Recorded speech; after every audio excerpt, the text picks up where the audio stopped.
Assalamualaikum warahmatullahi wabarakatuh. Perkenalkan, nama saya Hendri Agam Firmansyah. Di sini saya akan menjelaskan tentang peta silsilah keluarga. Sebelum belajar lebih jauh, kita harus tahu dulu apa yang mau kita pelajari.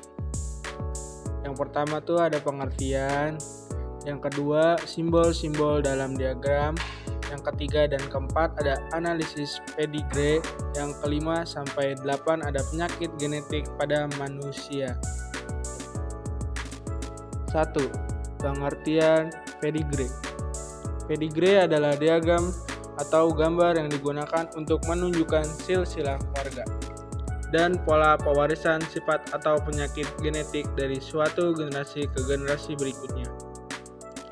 Biasanya, pedigree digunakan dalam ilmu genetik atau melacak sifat tertentu seperti penyakit keturunan dan untuk memahami bagaimana sifat tersebut diwariskan dalam keluarga.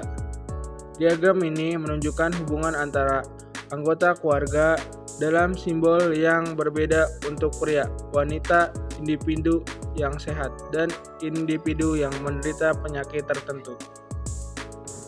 2. Simbol-simbol dalam diagram. Simbol-simbol dalam diagram pedigree digunakan untuk menggambarkan hubungan keluarga dan pewaris sifat genetik. Berikut adalah simbol-simbol standar yang digunakan dalam pedigree. 3. Analisis pedigree. Analisis pedigree adalah proses menginterpretasi diagram silsilah keluarga untuk memahami pola pewaris sifat atau penyakit genetik.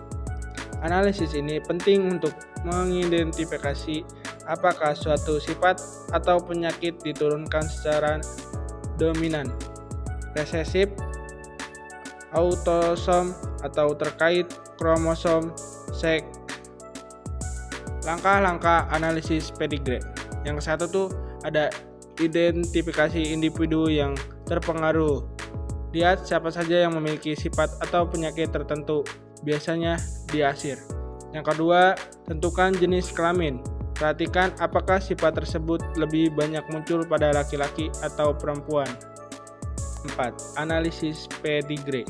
Yang ketiga ada analisis pola pewaris. Amati bagaimana sifat tersebut diwariskan dari genetik ke generasi. Yang keempat, tentukan tipe pewaris genetik. Cocokkan pola tersebut dengan jenis pewaris genetik, dominan atau resesif, autosomal atau sex linked. 5. Penyakit genetik pada manusia. Penyakit menurun autosom, autosomal dominan. Yang pertama tuh ada muncul di setiap generasi vertikal. Yang kedua ada individu yang terpengaruh memiliki setidaknya satu orang tua yang juga terpengaruh. Yang ketiga ada laki-laki dan perempuan memiliki peluang yang sama untuk terpengaruh. Yang ketiga ada contoh penyakitnya, Huntington. 6. Penyakit menurun autosom, autosomal resesif. Yang satu dapat melewati generasi, tidak selalu muncul di setiap generasi. Yang kedua, orang tua mungkin tampak normal tetapi bisa menjadi karir. Yang ketiga, lebih sering muncul jika ada perkawinan antar kerabat dekat. Yang keempat, contohnya thalassemia, cystic fibrosis. 7.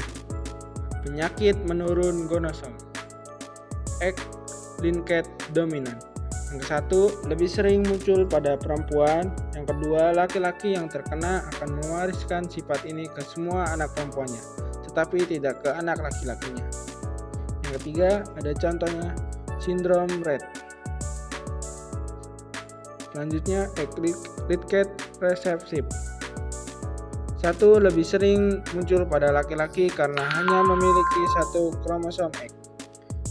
Yang kedua, perempuan biasanya menjadi karir tanpa menunjukkan gejala. Yang ketiga, tidak ada pewarisan dari ayah ke anak laki-laki. Yang keempat, contohnya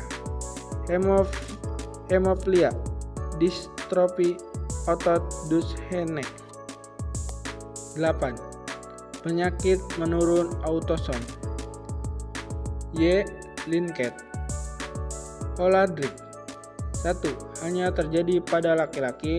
Yang kedua, diturunkan langsung dari ayah ke semua anak laki-laki. Contoh, pivetirikosis, auricularis, rambut lebat di telinga.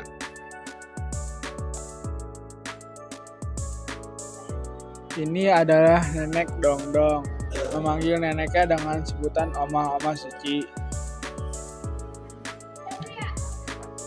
Dong memiliki ayah dan ibu. Ayahnya bernama Otto, sedangkan ibunya bernama Marini.